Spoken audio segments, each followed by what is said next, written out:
દોસ્તો, મારી ગુજ્જુની મોજ ચેનલમાં આપનું સ્વાગત છે। આજના વિડીયોમાં આપણે વાત કરવા જઈ રહ્યા છીએ કે આજે તો રણજીતભાઈ ગયા પાર્વતી ભાભીને લેવા માટે। ઘરકામ સાફ સફાઈનું બધું જ કામ પતી ગયું એટલે હવે તેઓ તેમને પિયરીએથી લેવા માટે જઈ રહ્યા છે। તો દોસ્તો, શું કામ તેમને આવું કર્યું? કામ પતી ગયું પછી જ તેઓ પાર્વતી ભાભીને લેવા ગયા? તો દોસ્તો, શું શિલ્પા ભાભી કશુંક બોલ્યા કે તેઓ શિલ્પા ભાભીને આવું કહી રહ્યા છે કે હું તો હવે જ પાર્વતીને લેવા જઈશ? દોસ્તો, આજે પૂનમ ભાભીની તબિયત કેમ ઠીક નથી લાગતી? એવું કેમ ગુસ્સામાં લાગી રહ્યા છે? એમને શું થયું છે?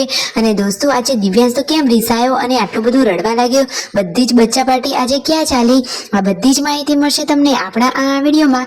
મારી ચેનલ પર નવા હોય તો ચેનલને ફટાફટ લાઈક શેર અને સબસ્ક્રાઇબ કરી દો। ફૂલ વિડીયોની ઠાકોર ફેમિલી બ્લોગ ચેનલ દોસ્તો, ફૂલ વિડીયોની લિંક ડિસ્ક્રિપ્શનમાં મૂકેલી છે, ત્યાં જઈ તમે આખો વિડીયો વોચ કરી શકો છો। આવી ટૂંકી ટચુકડી લાઈવ લેટેસ્ટ ટ્રેન્ડિંગ માહિતી મેળવવા માટે કરી દો મારી ચેનલને ફટાફટ સબસ્ક્રાઇબ। તો ચાલો દોસ્તો, વધારે રાહ ન જોતા આપણે વિડીયોની શરૂઆત કરી દઈએ છીએ।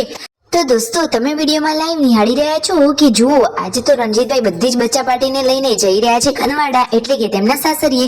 દિવ્યાંશ વાળાભાઈ તો રીસાઈ ગયા હતા, બોલતા પણ નતા અને રડતો હતો।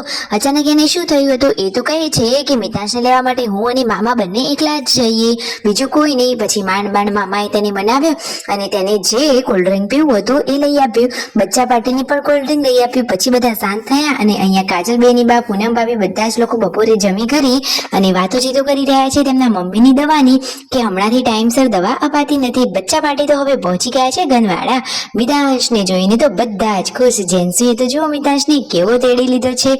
અરે વાવ, એ એકદમ ક્યુટ કાનડો છે। પાર્વતી ભાભી તો ડ્રેસમાં કેટલા અલગ જ લાગે છે, એકદમ અલગ જ લુક। તો ફાઇનલી આજે તો પાર્વતી ભાભી અને ગુડ્ડુના દર્શન થઈ જ ગયા અને મિતાંશને તો બધા લોકો ક્યારની રાહ જોતા હતા। તો જુઓ, અહીંયા પાર્વતી ભાભીના ઘરે બધા લોકોને મીઠો આવકારો આપ્યો અને હવે થોડીક વાર બેસી જમી કરી અને સાંજે ઠંડા પરનું હવે જવાનું છે ઘરે। તો જુઓ, દિવ્યાંશ ભાણાભાઈ તો જગસી મામાના ખોળામાં બેસી ગયા છે અને બચ્ચા પાર્ટીની તો આજે મજા જ પડી ગઈ છે। અત્યારે તો બચ્ચા પાર્ટીની વેકેશન છે। તો જુઓ, બધા લોકો જમવા માટે બેસી ગયા છે। અહીંયા ઠંડુ પીણું અને જમવાનું ચાલુ છે। છેલ્લે પછી પાર્વતી ભાભી જમી રહ્યા છે અને જમવાનું પતી જાય પછી પાર્વતી ભાભી રેડી થઈ જશે અને અહીંયા વિયુ બાબુ જોડે વાતો કરી રહી છે। ફાઇનલી પાર્વતી ભાભી સાડી વેર કરી લીધી અને થાર ગાડીમાં બેસી ગયા છે। હવે સવારે ચાલી ઠાકોર ફેમિલીના ઘરે। અને દોસ્તો, આ શું થઈ ગયું જુઓ તો ખરા કે મિતાંશ અને યશુ આ એક ફુગ્ગો લેવા માટે લડી રહ્યા છે અને મિતાંશ તો આટલો નાનો છે તો પણ કેટલું સમજુ છે। જુઓ, ફુગ્ગો પકડી રહ્યો છે અને પાર્વતી ભાભી કહે છે કે આપી દો ફુગ્ગો, તો એ તો મોઢું હલાવી અને ના ના ના એવું કરી રહ્યો છે। અને પછી જુઓ, બંને ભાઈ બેન માંડ માન્યા અને પૂનમ ભાભી તો ક્યારને રાહ જોતા હતા મિતાંશની। દાદીમાએ પણ આવતા વેત જ મિતાંશને તેડી લીધો। એ તો સૌનો લાડકો અને સૌનો દુલારો છે। જુઓ, બધા જ તેને તેડવા માટે તૈયાર છે। તો પછી સંજયભાઈની જોડે પણ મિતાંશ આવી ગયો છે। રાતનું જમવાનું આજે શિલ્પા ભાભી અને પાર્વતી ભાભી બનાવી રહ્યા છે। રાત્રે તો ઘરમાં આવે છે આ કાન ખજૂરો। પછી સંજયભાઈએ આ કાન ખજૂરાને પકડી લીધો કારણ કે બચ્ચા પાર્ટી ઘરમાં છે એટલે સાચવવું પડે। અને આજે તો દિવ્યાંશ ભાણાભાઈ દાદા જોડે જમવા બેસી ગયા છે, દહીં તીખારી અને સરસ મજાનું ટેસ્ટી રસાવાળું શાક।